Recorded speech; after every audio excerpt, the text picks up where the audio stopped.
Bonjour Samuel, on va parler football avec la dernière journée de Ligue 1 avant la trêve hivernale. Tout à fait, oui, une 19e journée de Ligue 1 qui se fera en multiplex, avec tous les matchs qui se joueront à la même horaire, 20h50 heure française. On va commencer avec Monaco qui reçoit Bordeaux 3 jours après la défaite controversée face à Lyon, 1-3. La meilleure attaque d'Europe aura à cœur de terminer l'année en beauté, devra faire sans Benjamin Mendy exclu face à Lyon.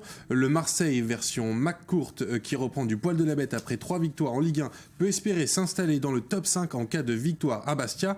Et évidemment, Nice va tenter de confirmer son rôle de leader de Ligue 1 avec son dernier déplacement avant la trêve hivernale. Lucien Favre va devoir composer avec une défense décimée. Malheureusement, Dante, Ricardo Pereira, Dalbert, Paul Beissé et Olivier Boscagli sont blessés. On écoute l'entraîneur qui reste quand même serein. Regardez. Ouais, je vous dis, on va continuer à prendre comme ça la même chose. On a encore un match pour cette fin d'année et puis on se concentre sur ce match-là.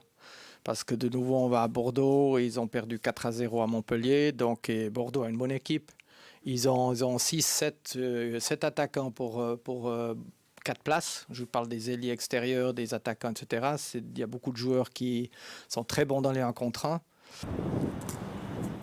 Bientôt les vacances, bientôt l'avion, bientôt l'île Maurice pour beaucoup de joueurs de foot. Et peut-être un petit espoir pour le Paris Saint-Germain de sortir la tête de l'eau et de passer de bonnes vacances, pourquoi pas? Oui, pourquoi pas, d'autant plus que les Parisiens recevront ce soir au Parc des Princes la lanterne rouge de Ligue 1 face à Lorient. La probabilité que les joueurs du club de la capitale perdent est très mince puisque depuis le début de la saison, ils n'ont jamais perdu à domicile avec 6 victoires et 3 matchs nuls.